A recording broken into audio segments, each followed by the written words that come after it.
Latest technology courses, best infrastructure మరియు అద్భుతమైన placements. Engineering లో మీ best choice Avian institute of engineering and technology, Ibrahimpatnam.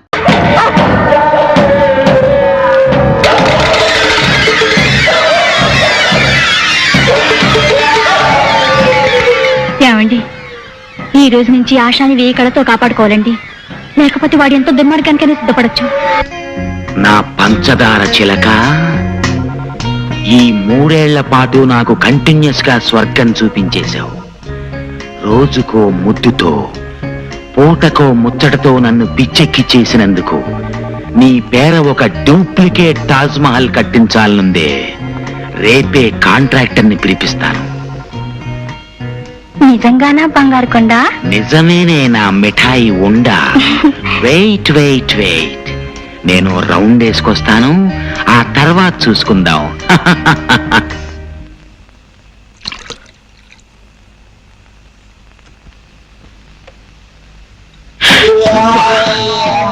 నువ్వు భుజంగరావు, లక్షలు పోసి పంకజాన్ని కొనేసి కోర్టులో అబద్ధపు సాక్ష్యాన్ని చెప్పించి నువ్వు నన్ను జైలుకి పంపించావని నాకు తెలుసు.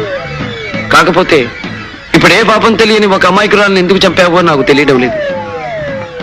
ఏమిటి వాగుతున్నావు? మందు పుచ్చుకోకుండానే తప్పుడు కోతలు కూస్తున్నావే. నేనెవరిని చంపలేదు. తెలియనట్టు మాట్లాడుతున్నావే. చంపితే కదా తెలిసేది. నేనెవరిని చంపలేదు. అలాగా? అయితే నాతో రా.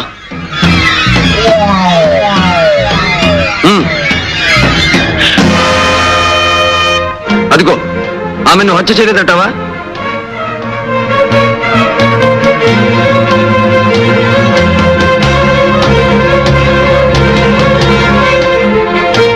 నేను హత్య చేయటమేమిటి? నా స్వప్నం నేనెందుకు చంపుతాను? నో, నేను ఈ హత్య చేయలేదు. నాకేం సంబంధం లేదు. నువ్వు చెప్పినంత మాత్రాన చట్టం కోర్టు నమ్ముతుందనుకుంటున్నావా? ఇల్లు నీది, ఈ పడగది నీది, మంచం నీది కాదంటావా? అంత మాత్రాన నేను హంతకుండా ఎందుకు అవుతాను? నువ్వు ఖరీదు కొనుకొచ్చి నా స్వప్నం మీద నీకు ముచ్చట తీరిపోయింది. ఆమెని బ్రతుకి అడ్డు రాకూడదనుకున్నావు, అందుకే పొడిచి చంపావు. దానికి సాక్ష్యంగా ఆ కత్తి మీద నీ వేలిముద్రలు కూడా ఉన్నాయి. మరిప్పుడు కోర్టు ఏం తీర్పు చెప్తుందంటావు? నో, ఇదంతా మోసం, దగా. నువ్వు నన్ను అన్యాయంగా అబద్ధాలతో విషవలయంలో ఇరికించాలని చూస్తున్నావు. అవును, అది నీ దగ్గర నేర్చుకున్న విద్య. అబద్ధాలతో అన్యాయంగా నన్ను నాడు వల్ల ఇరికించి జైలు పాలు చేశావు. ఈ రోజు అదే పద్ధతిలో నువ్వు ఉరికంబం ఎక్కబోతున్నావు భుజంగరావు. ఉరికంబం ఎక్కబోతున్నావు. నో, నాకు ఉరి శిక్ష పెట్టు. నేను ఉరికంబం ఎక్కను, పారిపోతాను. చట్టం నుంచి దూరంగా పారిపోతాను. I will run away from the law. I will run away from the లా.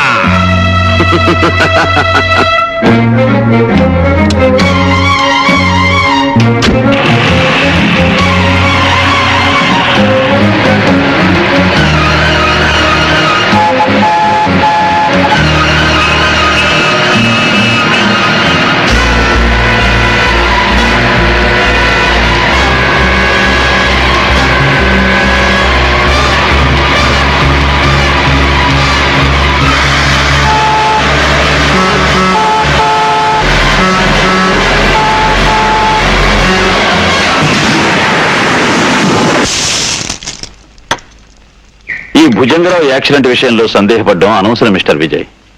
సాక్ష్యాలను బట్టి, జరిగిన యాక్సిడెంట్ విధానాన్ని బట్టి అది భుజంగరావు తొందరపాటు వల్ల జరిగిన యాక్సిడెంట్ ఏం తెలుస్తోంది. బట్ వన్ థింగ్ సార్, ఈ ప్రమాదం వెనక పరశురామ హస్తం ఉందని నాకు ఖచ్చితంగా అనిపిస్తోంది. You are mistaken. గూర్ఖా సాక్ష్యాన్ని బట్టి కార్ డ్రైవ్ చేసుకు వెళ్ళింది భుజంగరావు ఒక్కడే.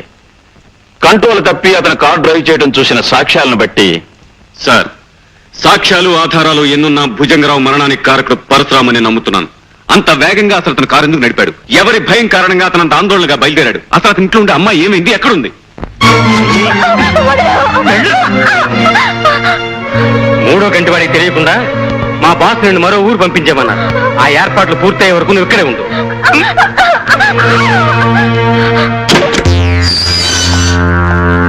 సలాం జాకీ సాబ్, సలాం. రండి.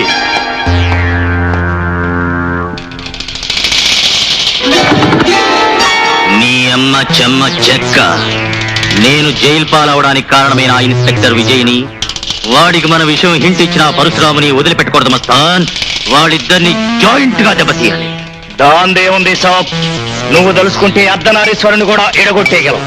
అందుకే మస్తాన్, ఇవాళ నుంచి వాళ్ళిద్దరినీ ఓ కంట కనిపెట్టాలి.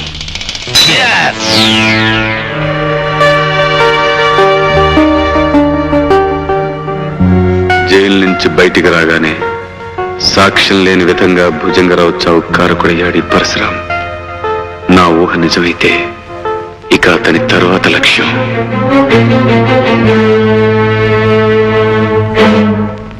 పద్మావతమ్మ, అమ్మాయికి కలెక్టర్ గారి సంబంధం చేస్తున్నందుకు మాకందరికి చాలా సంతోషంగా ఉంది. అంతా భగవంతుడి దైపిని గారు. అవునమ్మా, నిజమే. మరి ఏమిటి ఎస్పీ గారు హఠాత్తుగా ఇలా వచ్చారు? నీకో ముఖ్యమైన విషయం చెప్పాలి పంకజం. పంకజం పేరెత్తకండి బాబు. ఇప్పుడు పద్మావతి పేరుతో 10 మందిలోనూ మర్యాదగా బ్రతుకుతున్నాను. విషయం ఏమిటో చెప్పండి. పరశురాం జైలు నుంచి రిలీజ్ అయ్యాడు. పరశురాం? అంతేకాదు, భుజంగం చావుకు అతనే కారణం నా ఉద్దేశం. శుభవాణి నా కూతురు పెళ్లి చేసుకుంటుంటే ఈ కబురు ఏమిటి బాబు? ఇప్పుడు ఏం జరుగుతుందో ఏమో. నీ ఇంటి చుట్టూ మా మనుషులు 1000 కాళ్ళతో కాపలా కాస్తున్నారు. అతను ఇక్కడికి రావటం అసంభవం. బాబు, నేను పంకజం అనే పాత పేరుని, పాత జీవితాన్ని పూర్తిగా చెరిపేసి మర్యాదస్తురాలుగా మారిపోయాను. ఈ సంఘంలో ఒక గౌరవమైన స్థానాన్ని సంపాదించుకున్నాను. ఈ పెళ్లికి వచ్చిన పెద్దలు ఎవరికి నా పాపిష్టి బ్రతుకు గురించి ఏమీ తెలియదు. అందుకే నా ఒకగానొక కూతురు పరువు ప్రతిష్టలున్న పెద్దింటి కొడులు కాబోతుంది. ఇలాంటి పరిస్థితుల్లో ఆ పరశురాం ఇక్కడికి వచ్చాడంటే నా చరిత్ర బట్టబయలవచ్చు, నా కూతురు పెళ్లి ఆగిపోవచ్చు. అందుకే ఎస్పీ గారు, ఈ రాత్రికి ఆ పరశురాం ఇక్కడికి రాకుండా చూడండి. నా కూతురు మెడలో 3 ముళ్ళు పడ్డాక వాడు నన్నేం చేసినా బాధ లేదు, భయం లేదు. చూడు, నువ్వు అనవసరంగా కంగారు పడకు. నీకు ధైర్యంగా ఉంటుంది అంటే ఈ పెళ్ళేంత వరకు నేను ఇక్కడే ఉంటాను. ఆ పని చేయండి బాబు, మీకు బతికంతా రుణపడి ఉంటాను. హలో, ఎవరు? ఎస్పీ బాబు కావాలా? ఒక నిమిషం ఉండండి. హలో, ఎవరు? ఆశానా? ఏమైందమ్మా? ఎందుకు అడుస్తున్నావు? నీ వదిన ఇంకా రాలేదా? మై గాడ్, నేను ఇప్పుడే బయలుదేరి వస్తున్నాను. భగవంతుడా, బతుకంతా తప్పులు పాపాలు చేసినందుకు నన్ను ఎంతైనా శిక్షించు, కానీ నా కన్న కూతుర్ని మాత్రం కాపాడు.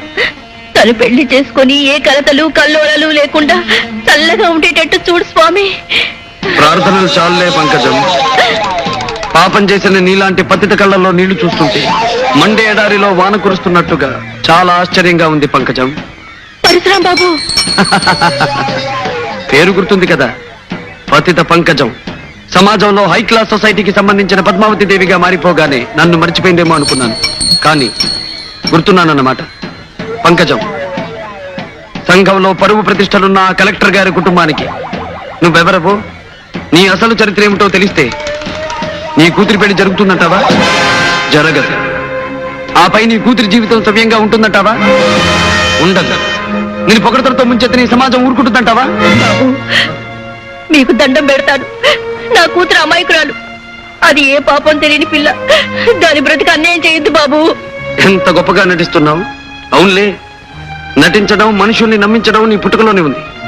ఇలా నటించి ఆ రోజు కోర్టులో నా మీద నింద మోపావు. ఆడదానిపై ఉండి రాతిగుండితో రాక్షసిలాగా డబ్బు కాసపడి ఒక నిర్దోషిని జైలు పాలు చేశావు. కటకటాల వెనక్కి వెళ్ళిన నా కథ ముగిసిపోయిందనుకున్నావు. కానీ మళ్ళీ ఇలా పగపట్టిన పాములా ఈ పరశురాం వస్తాడని అనుకోలేదు. అవునా? బాబు, నువ్వేం చెప్తే అది చేస్తాను. అవసరమైతే నా కూతురు పెళ్లి తిరిగిన మరుక్షణం కోర్టులో నిలబడి ఆ రోజు నేను చెప్పింది అబద్ధమని, డబ్బు కోసం నిన్ను దోషం చేశానని ఒప్పుకుంటాను బాబు. అక్కర్లేదు పంకజం, అక్కర్లేదు. ఆనాటి నీ అబద్ధం కారణంగా నేను అనుభవించిన 3 ఏళ్ల జైలు శిక్ష మాసిపోతు. నా బ్రతుకులో వృధాగా 3 ఏళ్లు పోగొట్టుకున్నట్టే ఈ రోజు నీ కూతురు 3 ముళ్ళు పోగొట్టుకుంటుంది. బాబు, అంత దారుణం చెయ్యొద్దు బాబు. బాబు, నా కన్నీళ్లతో నీ కాళ్ళు కడుగుతాను. నా కూతురు బ్రతుకు అన్యాయం చేయొద్దు బాబు, అన్యాయం చేయొద్దు.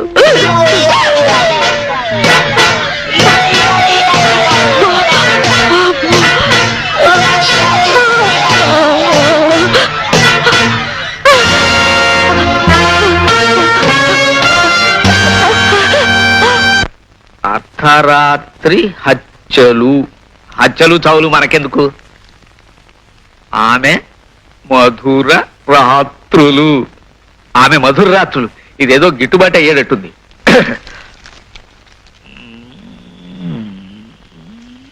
ఆశా, ఏమిటి సార్, ఏమిటి కంగారు, ఏమైంది? మీ అమ్మగారు ఆశ ఎక్కడ? వాళ్ళిద్దరు మధ్యాహ్నం బజార్కని వెళ్ళారు సార్. లక్ష్మి, ఇంతసేపు మీ ఇద్దరు ఎక్కడికి వెళ్ళారు? మేము షాపింగ్కి వెళ్ళి అటు నుంచి మూర్తి అంకుల్ గారింటికి వెళ్ళాం. మరైతే నాకు ఫోన్ చేసింది ఎవరు? నేనేం చేయలేదన్నయ్య. అయితే దీనికి కారణం మై గాడ్. ఏమండి ఏమండి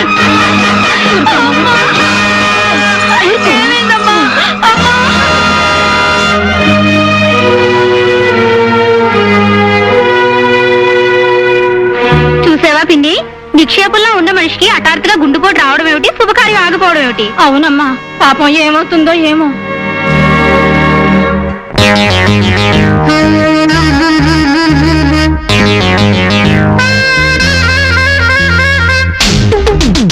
దుడుకు దుడుకు వయసుకి ఎన్న కళ్ళు,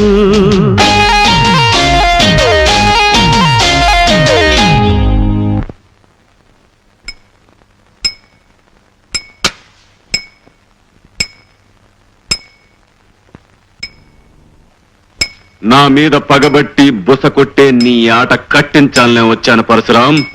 చట్టవిరుద్ధమైన పని నేనేమీ చెయ్యలేదు ఎస్పీ సాబ్. ఆ మాట నీ నోట వస్తుందని నాకు ముందే తెలుసు పరశురాం. అందుకే నేను ఇప్పుడు ఎస్పీగా రాలేదు. చట్టాన్ని అనుసరించి రూల్స్ ప్రకారం నడవాల్సిన అవసరం నాకు లేదు.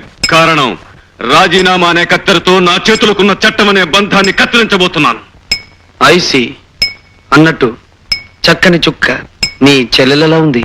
Shut up! అర్జెంటుగా అందరూ క్లబ్ ఖాళీ చేయండి.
విజయ్,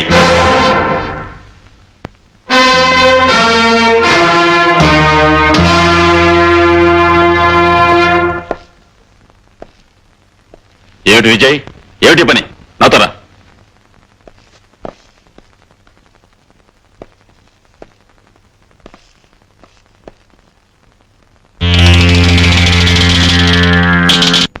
ఏమిటి విజయ్, రాజీనామా ఇస్తున్నావా?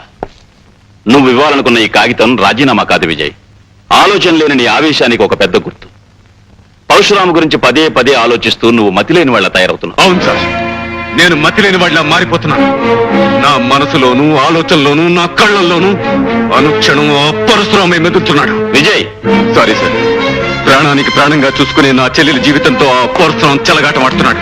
అందుకనే ఆవేశం పట్టలేక కర్తవ్యాన్ని బాధ్యతని మర్చిపోయి ఆ నీచ విషయంలో తొందరపడ్డాను. విజయ్, ఆశా నీ చెల్లెలు మాత్రమే అనుకుంటున్నావా? నాకు కూతురు లాంటిది కూడాను. ఆమె బ్రతుకు గురించి భవిష్యత్తు గురించి నువ్వు ఎంత ఆవేదన పడుతున్నావో నాకు తెలుసు. చూడు, ఇప్పటి వరకు ఆ భుజంగరావు చావు యాక్సిడెంట్ అనే నేను నమ్మాను. కానీ పంకజం సంఘటనతో నాకు కూడా వీటన్నిటి వెనుక ఆ పరశురామ చెయ్యుందని నిర్ధారణగా అనిపిస్తోంది. అతి త్వరలోనే నేరాలు చేసి అతని చేతులకు సంకెళ్లు పడేటట్టుగా అరెస్ట్ వారెంట్ జారీ చేసి ఏర్పాటు చేస్తాను. ఒకే దెబ్బకు రెండు పెట్టలు. నీ అమ్మ చెమ్మ చెక్క. సాప్, ఇక మన కథ నడిపించాలి. చెప్పండి సాబ్. విజయగాడి చెల్లెల్ని ఎత్తుకుపై కకావికం చేస్తానని పరశురాం ఛాలెంజ్ చేశాడు. తెలివిగా దాన్ని మనం ఎత్తుకుపోతే అది పరశురాం పనని విజయగాడు అనుకుంటాడు. దాని తర్వాత వాళ్ళిద్దరూ కొట్టుకు చస్తారు.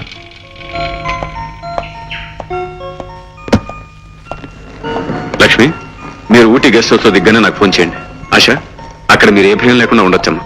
అన్నయ్య, నువ్వు లేకుండా వదినా నేను అక్కడ ఒంటరిగా ఉండాలంటే ఎంత లేదన్నా ఏదో భయంగా ఉందన్నయ్య. పిచ్చి పిల్ల, నేనుండగా నీకు భయం ఏంటమ్మా? ఎలాంటి ప్రమాదం నీకు రాదు. నిజమేనమ్మా. ఏదన్నా ప్రమాదం వస్తే పోలీస్ ఆఫీసర్ కాబట్టి మీ అన్నయ్య గారు భయపడాలి గాని మీకెందుకమ్మా భయం? కుక్కుని నేనెప్పుడు భయపడలేదమ్మా. కాసేపు నువ్వు నోరు ముస్తావా?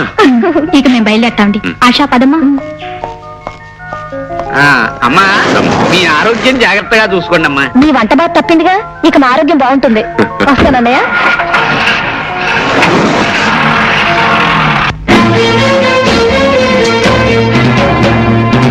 కేశవ తన భార్యని చెల్లెల్ని ఇక్కడి నుంచి దూరంగా పంపించి నా నుంచి తప్పించాననుకుంటున్నాడు ఆ విజయ్.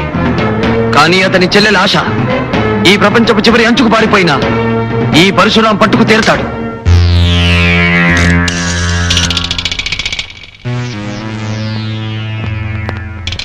హలో మిస్టర్ విజయ్, నీ డీరెస్ట్ ఫ్రెండ్ పరశురాముని మాట్లాడుతున్నాను. నీకు ప్రాణానికి ప్రాణమైన నీ చెల్లెల్ని అర్జెంటుగా పాడు చేయాలని ఆశపడుతున్నాను. వే మాట్లాడు. బాయ్. హలో, నేనేనండి. క్షేమంగానే చేరాం. ఆశ భయం లేకుండా ఉంటుంది కదా లక్ష్మి? ధైర్యంగానే ఉంటుంది. నువ్వు తొందరగా వస్తే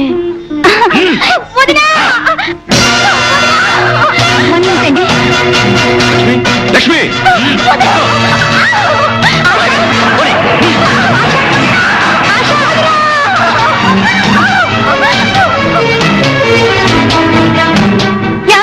ఏమిటి లక్ష్మి, ఏం జరిగింది? ఎందుకలా అర్చావు?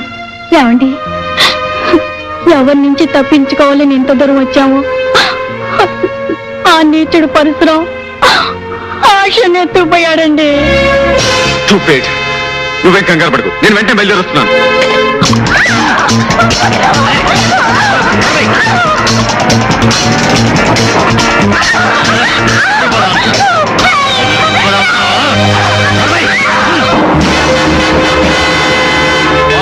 మీరు చెప్పినట్టుగా ఆశని కట్టిపడేశాను. Very good. నువ్వు తలుపులు తాళం వేసుకుని బయటకు వెళ్ళి. ఆశ, నీకు నిషాతో పాటు ఖుషి నేనిస్తా. కేశవ, ఏమిటి నువ్వు చెప్పేది నిజమా? అవును బాస్. అరిచి అల్లరి పెడుతున్నా ఆశాని ఆ జాకీ కారులో బలవంతంగా తీసుకుపోవడం నేను కళ్ళారా చూశాను. అర్థమైంది కేశవ. ఆ జాకి ఎత్తేమిటో తను నేరం చేసి చట్టం దృష్టిలో నన్ను నేరస్తుడిగా నిలబెట్టాలని పనిచేస్తుంటాడు. కేశవ, బాస్, ఈ ఊటీలో ఆ జాకి ఉండే స్థావరం ఎక్కడ?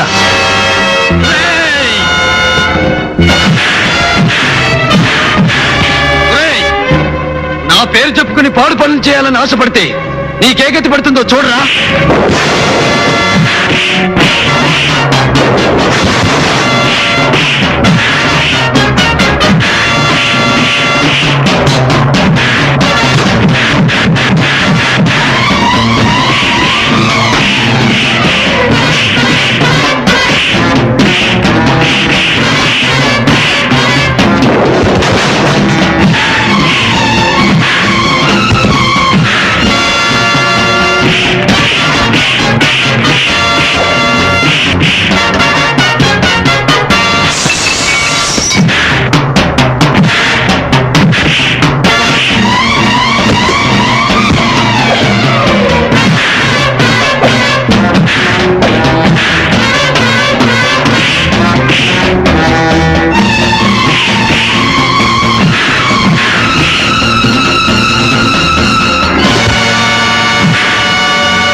ఏంటి నన్ను ఇక్కడికి ఎందుకు తీసుకొచ్చా?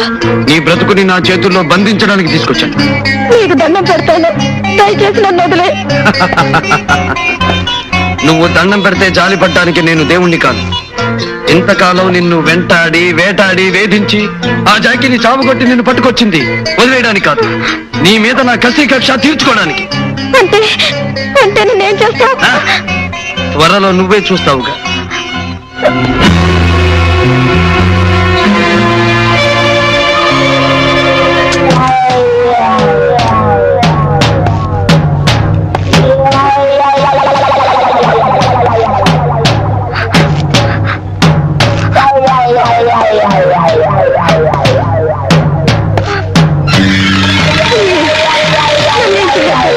దండం పెడతాను, నీకు దండం పెడతాను. పంజరంలో చిక్కిన చిలకవి నువ్వు, నా చేతుల్లో నలగా.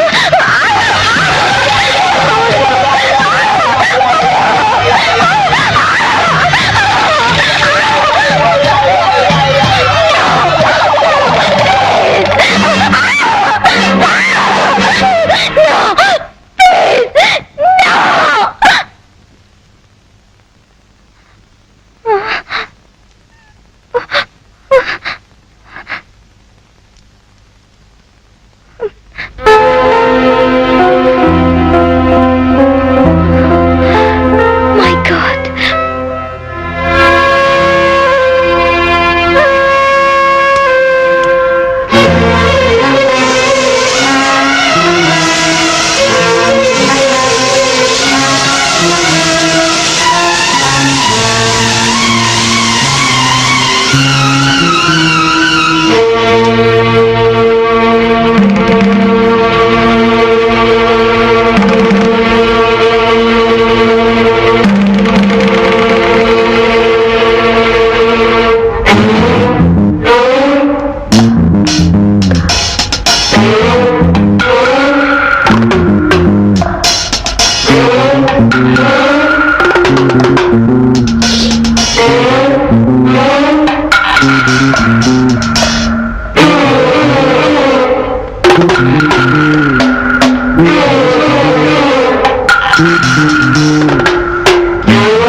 ఆశ, ఆ రక్తం ఏమిటి? నీ ఒంటి మీద రక్తం ఏమిటి? తుడిచేయి, ఆ రక్తాన్ని తుడిచేయి. మల్లె పువ్వు లాంటి ఆడదాని ఒంటి మీద ఎర్రటి రక్తం నా కళ్ళబడితే నన్ను రక్షించడం కోసం తన ప్రాణాన్ని త్యాగం చేసిన క్షణంలో నా రాత బాటతో వేసిన కేక నా గుండెల్లో మారుమోగుతుంది. ఆశ, మారుమోగుతుంది. రాధా? రాధెవరు? ఒకప్పటి నా అమాయకమైన బ్రతుకులు రంగుల హరివిల్లు నా రాధ. పువ్వులాగా దివ్యలాగా నా బ్రతుకులో నిలిచి ప్రేమంటే ఏమిటో నా మనసుకు తెలియజేసిన ఓ మధుర స్వప్నం నా రాధ.